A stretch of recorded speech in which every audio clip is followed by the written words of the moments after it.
Hello dear students. बेटा आज हम पैरेललोग्राम से रिलेटेड कुछ और फैक्ट्स करेंगे और उस पर बेस्ड कुछ क्वेश्चंस करेंगे। देखिए अभी तक हमने सीखा था समांतर चतुर्भुज की आमने सामने की भुजाएं बराबर होती हैं, सम्मुख भुजाएं बराबर होती हैं। That means opposite sides of a parallelogram are equal, है ना। तो अब हम इसका कन्वर्स सीखेंगे बेटा कि इसका अगर उल्टा हो, है ना, तो भी वो एक समांतर चतुर्भुज होगा। दैट मीन्स अगर मेरे पास एक ऐसा चतुर्भुज है जिसकी आमने सामने की भुजाएं बराबर है या बराबर हमने कर दी है, तो हम क्या कह सकते हैं कि ये एक समांतर चतुर्भुज है। अगर एक क्वाड्रिलेटरल की अपोजिट साइड्स इक्वल है then it is a parallelogram. Next, समांतर चतुर्भुज के सम्मुख कोण अपोजिट कोण हमें पता है कि इक्वल होते हैं ना, आमने सामने के कोण बराबर होते हैं। अब हम इसका कन्वर्स सीखेंगे कि अगर किसी चतुर्भुज के सम्मुख कोण बराबर है तो वह एक समांतर चतुर्भुज होगा। अगर समांतर चतुर्भुज है तो एंगल्स अपोजिट इक्वल होंगे और अगर अपोजिट एंगल्स इक्वल है तो समांतर चतुर्भुज होगा।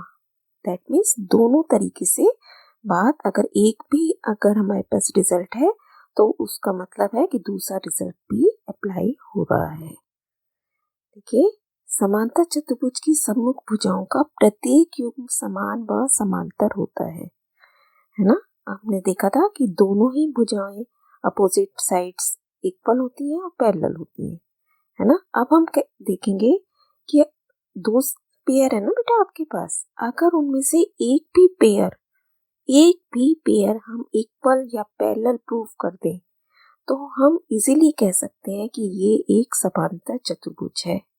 समांतर चतुर्भुज होता है तो दोनों पेयर इक्वल व पैरेलल होते हैं ना। लेकिन अगर मुझे प्रूव करने को कहा जाए और मैं सिर्फ एक पेयर को, एक साइड्स अपोजिट साइड्स के पेयर को इक्वल व पैरेलल प्रूव कर दूं तो I can easily say that it is a parallelogram. Next, समांतर चतुर्भुज के विकर्ण डायगोनल्स एक दूसरे को समद्विभाजित करते हैं। हम ये सब रिजल्ट प्रूव भी कर चुके हैं। Diagonals of a parallelogram bisect each other. तो अब हम इसका कन्वर्स देखते हैं बेटा, वो भी बिल्कुल ट्रू है कि यदि किसी चतुर्भुज के विकर्ण एक दूसरे को समद्विभाजित करें तो वह एक समांतर चतुर्भुज होगा। If the diagonals of any quadrilateral bisect each other, then it is certainly a parallelogram. अगर समांतर चतुर्भुज है तो आप समझ जाएंगे कि विकर्ण एक दूसरे को आधा आधा कर रहे हैं ना। और अगर किसी चतुर्भुज के विकर्ण आपको पता चल रहा है कि आधे आधे हो रहे हैं एक पॉइंट पे, है ना, तो आप सीधा कह दोगे कि ये एक समांतर चतुर्भुज है, इट इज ए पैरेललोग्राम।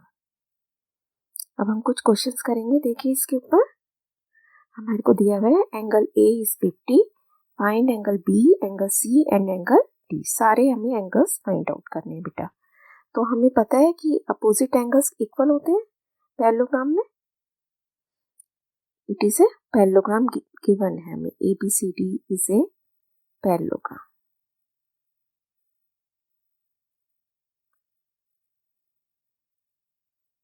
ठीक है ना। तो ए के अपोजिट कौन सा एंगल है? ए के opposite C, that means C is equal to angle A is equal to angle C equal to angle 50 degree. आप क्या लिख दोगे? Opposite angles of a parallelogram. आप ये बताइए बेटा, एडजेसेंट एंगल हमने सीखे थे किस तरीके के होते हैं? ये 180 डिग्री के होते हैं क्योंकि लाइंस अपोजिट पैरेलल्स हैं। ये लाइन इसके पैरेलल और ये लाइन इसके पैरेलल, दैट मीन्स ये जो इंटीरियर एंगल्स हैं ये 180 के हैं। तो अगर ये 50 का है तो ये एंगल कितने का बना? 130 का, है ना।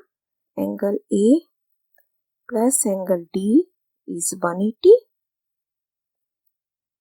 Angle A is 50, so angle D हमारे पास आ जाएगा सीधा 130 डिग्री। एंड एंगल डी किसके इक्वल है? Angle D is equal to angle B. Same reason, opposite angles. तो अब हम सारे एंगल्स निकाल चुके हैं इस तरीके से। नेक्स्ट देखिए, ये सभी क्वेश्चंस में हमारे को एक पैरेललोग्राम दिया हुआ है। ABCD is a parallelogram.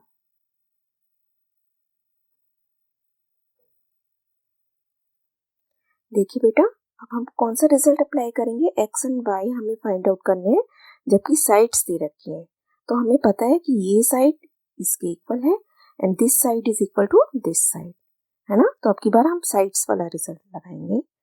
3x is equal to 18। तो अब आपको इक्वेशन सॉल्व करनी आती है। x को यहीं छोड़ देंगे और ये जो 3 है ये डिवीजन में चला जाएगा। So x is equal to 6 unit, क्योंकि कुछ भी यूनिट नहीं दे रखी है। Same way this side is equal to this side, so it also gives an equation 3y minus 1 is equal to 26। तो ऐसे केस में हम सबसे पहले क्या हटाते हैं, ये। तो हमारे पास क्या रह जाएगा, 3y is equal to 26 plus 1, so that is equal to 27। अब हम किसको हटाएंगे, यहाँ से y को यहीं छोड़ देंगे। 3 यहाँ पे डिवीजन में चला जाएगा, so y is equal to 9 unit. आपने क्वेश्चन इस तरीके से करने हैं बेटा अपना काम, कि इक्वल के नीचे इक्वल का साइन चलता रहे, जिससे गलतियां भी कम होती हैं और काम भी अच्छा लगता है देखने में। Next, find x y z, again ABCD is a parallelogram. देखिए, एंगल से रिलेटेड है, तो हम सीधा एक तो ये देखेंगे कि अपोजिट एंगल्स कहाँ बन रहा है, और फिर ये और ये एंगल 180 के है ना, इस तरीके से हम अपना काम करेंगे। और फिर पैरेलल लाइंस भी होती हैं, आपको पता है अपोजिट लाइंस पैरेलल होती हैं, तो कहीं ना कहीं हम अल्टरनेट एंगल्स का भी यूज कर सकते हैं।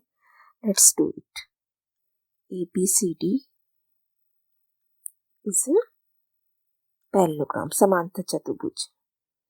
नाउ सबसे पहले जो बिल्कुल क्लियरली हमें विजिबल है, y is equal to 112, y is equal to 112, reason opposite angles of a parallelogram। Next देखिए, ये 40 है बेटा, ये लाइन और ये लाइन पैरेलल है, तो 40 का अल्टरनेट कौन सा एंगल जाएगा, ये वाला, है ना। आपको पता चल रहा है 40 this side, and so this angle will be equal to this angle, है ना। इसको हम नाम दे देते हैं angle 1। Now angle 1 is equal to 40 degree. क्या रीजन है, AB is parallel to AB। ये देखिए कौन सी लाइन पे बन रहा है ये angle, this is not on AB, ये एंगल बन रहा है AD पर, और एंगल 1 बन रहा है हमारा BC पर। So BC is parallel to AD, therefore ये अल्टरनेट एंगल्स है ना, एकांतर कोण। तो एंगल 1 मेरा 40 हो गया बेटा। अब आपको ये ट्राइंगल दिख रहा है BCD, जिसमें एंगल 1 हम 40 निकाल चुके हैं, एक एंगल 112 है, तो तीसरा एंगल Z हम निकाल सकते हैं एंगल सम प्रॉपर्टी से। देखिए कैसे, angle Z is equal to 180 degree minus 112 plus 40, है ना। 180 में से आप इन दोनों का सम माइनस कर देंगे, सो इट इज 152। कितना आ जाएगा हमारे पास, 28 डिग्री। तो Z हम निकाल चुके हैं 28 डिग्री, और Z और X कैसे हैं आपस में, again these are alternate angles, so X पे कितना हो गया 28 डिग्री। लेकिन अब की बार लाइंस कौन सी पैरेलल है इनके साथ, X कहाँ पे बन रहा है, X किस लाइन से टच हो रहा है AB पर, और Z कहाँ से टच हो रहा है CD पर। ये तो बेटा इसकी ट्रांसवर्सल है ना, तिर्यक रेखा। तो बेस लाइन कौन सी है, AB and CD which are parallel to each other. हम यहाँ लिखेंगे A B is parallel to C D, और ये कैसे एंगल है, ऑल्टरनेट। लास्ट में आप सारा आंसर इकट्ठा लिख सकते हैं। Angle x 28, angle z 28, angle y is 112। Next देखिए, अब की बार हमें डायगोनल्स दे रखे हैं बेटा, डायगोनल्स के डायमेंशंस दे रखे हैं विकर्ण के। तो इसका मतलब अब हमें विकर्ण वाला रूल लगाना है, और हमें पता है कि अगर ये समांतर चतुर्भुज है तो ये part is equal to this part and this part is equal to this part, है ना। तो अब की बार हमें वो वाला रूल लगाना है। देखिए, ABCD इज अ पैरेललोग्राम, समांतर चतुर्भुज। तो अब हम क्या लिखेंगे, देयरफॉर इसके विकर्ण कैसे हैं आपस में, विकर्ण समद्विभाजित करेंगे।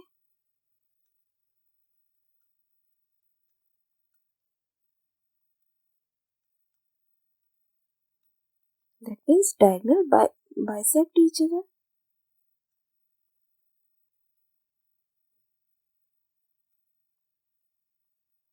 है ना। तो अब हम सबसे पहले इसका देखिए कहाँ इजीली अप्लाई कर सकते हैं। x equal to 5, this part OB is equal to OD, that means directly हमें पता चल रहा है x is equal to 5, therefore x is equal to 5। अब सेकंड पे आ जाइए। सेकंड इक्वेशन हमारी क्या है, according to question x plus y is equal to 7। अगर हम इस डायगोनल को कंसीडर करेंगे OA is equal to OC, तो उससे हमें पता चलेगा x plus y is equal to 7। अब x की वैल्यू हम निकाल चुके हैं 5 यहाँ पे, है ना। तो x की जगह 5 रख देंगे। 5 plus y is equal to 7, that means y is equal to 7 minus 5 equal to 2। Next EFGH is a parallelogram. ये एक हमें पैरेललोग्राम समांतर चतुर्भुज दे रखा है, हमें इन क्वेश्चंस के आंसर करने हैं। ये इसका डायगोनल है बेटा, आप देख रहे हो डायगोनल हमेशा इसको दो कॉन्ग्रुएंट ट्रायंगल्स में सर्वांग समत्रिभुजों में बांट देता है। तो यही बात उसने हमें यहाँ पूछी है। EFH किसके सर्वांग सम है, EFH, तो आप सीधा क्या कह देंगे, किसके है ये, HGF के, है ना। तो लिखते हैं यहाँ पे, आप देखिए FH जो लाइन है बेटा, FH के साथ FH ही आना चाहिए, है ना। तो हमें ध्यान से लिखना है, GFH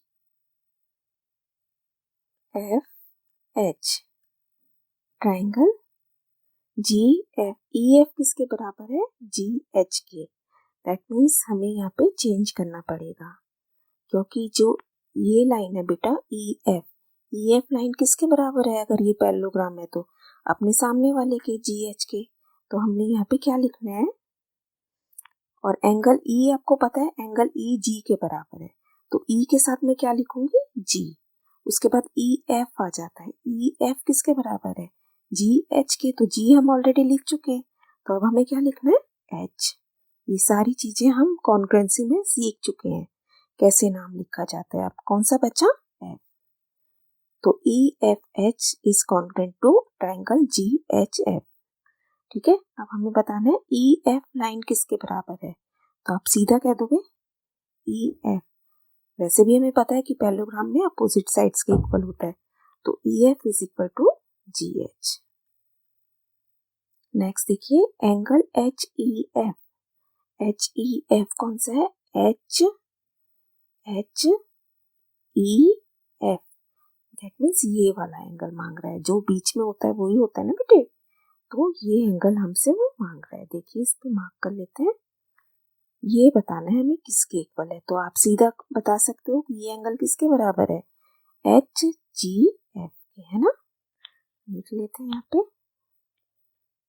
एंगल HGF। नेक्स्ट देखिए EHF, E से चलना है आपको, H पे जाना है फिर F पे आना है, दैट मीन्स ये वाला एंगल मांग रहा है आपकी बार, तो इसको मार्क करते हैं पहले। ये एंगल, तो आपको पता है ये एंगल किसके ऑल्टरनेट है बेटा? ये तो हमें ऑल्टरनेट से पता चलेगा कि ये ऑल्टरनेट एंगल बना रहा है, इस तरीके से जेड बनेगा और ये एंगल इसके इक्वल रहेगा। That means this angle is equal to this angle, और इस एंगल का नाम क्या है? जी। जी से आपने चलना शुरू करा इस साइड के साथ, जी एफ एच, है ना? जी एफ एच, वही हम लिख देंगे यहाँ पे, angle G F H. Next देखिए एफ जी। एफ जी ये साइड किसके इक्वल है बेटा? ई एच के, डायरेक्ट हम लिख सकते हैं easily, E H. Next angle E H G. E H G, E से चले आप, एच पूरा लेना है आपकी बात, ई एच जी। ई एच जी किसके बराबर है? ये पूरा एंगल इस पूरे एंगल के बराबर है, that means it is equal to E F G. तो हम यहाँ क्या लिख देंगे? E F G, E F G. ध्यान से करना है, आसान है बेटा, आपको एक बार समझने के बाद कोई प्रॉब्लम नहीं होगी। जी H F, ji H F, that means सबकी बार ये एंगल मांगा जा रहा है हमसे, है ना? इसको मार्क करते हैं। ये देखिए, तो ये एंगल किसके इक्वल है? इस साइड की, है ना? तो हम सीधा बता सकते हैं this angle is equal to E F H, E F H. ठीक है बेटा, आपको बहुत ही ध्यान से एक बार ये रूल बिल्कुल अच्छे से समझ के लर्न करने हैं बेटा, और ये हमारा आगे तक हमेशा काम आता है। कभी भी हम पैरेललोग्राम से रिलेटेड कोई भी काम करेंगे, हमेशा ये रूल्स हमें ध्यान में रखने होते हैं, तभी हम अपना काम इजीली कर पाते हैं बेटे। And next question is very easy, कई बार हम छोटी क्लासेस से करते आते हैं। एक क्वाड्रिलेटरल के एंगल्स का रेशियो हमें दे रखा है 3:5:9:13, और हमें एंगल्स फाइंड आउट करने हैं। तो हमें पता है कि एक क्वाड्रिलेटरल के सारे एंगल्स मिला के कितने डिग्री के होते हैं बेटा? 360 डिग्री के, है ना? तो वही काम हम यहाँ पे करेंगे, देखिए कैसे। हमने सबसे पहले एंगल क्या मान लिए? लेट फर्स्ट एंगल आपने क्या मान लिया angle is 3x। Second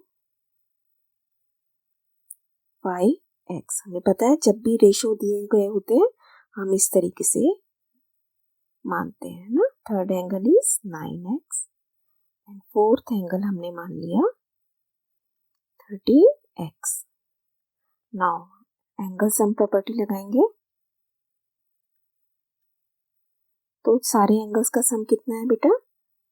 3x plus 5x plus 9x plus 13x is equal to 360। अब इन सबको प्लस कर लेंगे आप, 30x is equal to 360 degree. Next 30 हमें हटाना है यहाँ से, x is equal to 360 divided by 30। Zero से जीरो कैंसिल कर देंगे, ये हमारा रह गया 12 डिग्री। अब हम एंगल सारे लिख सकते हैं। Therefore, first angle is 3x था ना बेटे, तो 3 into 12 that mean 36 degree. Second angle हमारा क्या बन जाएगा? दैट वाज 5x, तो 5 into 12 that mean 60 degree. Third angle is 9x, so it is 9 into 12, 108 degree. Fourth angle is 13x, 13 into 12, that is 156 degree. ठीक है बेटा, अब हम इसको चेक भी कर सकते हैं, इन सबको प्लस करके 360 बन रहा है या नहीं। देखिए कैसे, 6 + 8 14 + 6 20, 3 + 2 5 + 6 11 + 5 16 and 1 1 1 3. So the whole sum of these angle is 360 degree. अब आपको यही सब रिवाइज करना है बेटा, कुछ भी आपको नया नहीं दिया जा रहा है, ये रूल्स आपको इतने अच्छे तरीके से लर्न करने हैं और कितना इसका कन्वर्स था, एक चीज़ फॉलो कर रही है तो उसके बाद ऑटोमेटिकली उसका कन्वर्स भी फॉलो होता है बेटा। तो आपको अच्छे से समझना है, ये खूब प्रैक्टिस करनी है। All the best, stay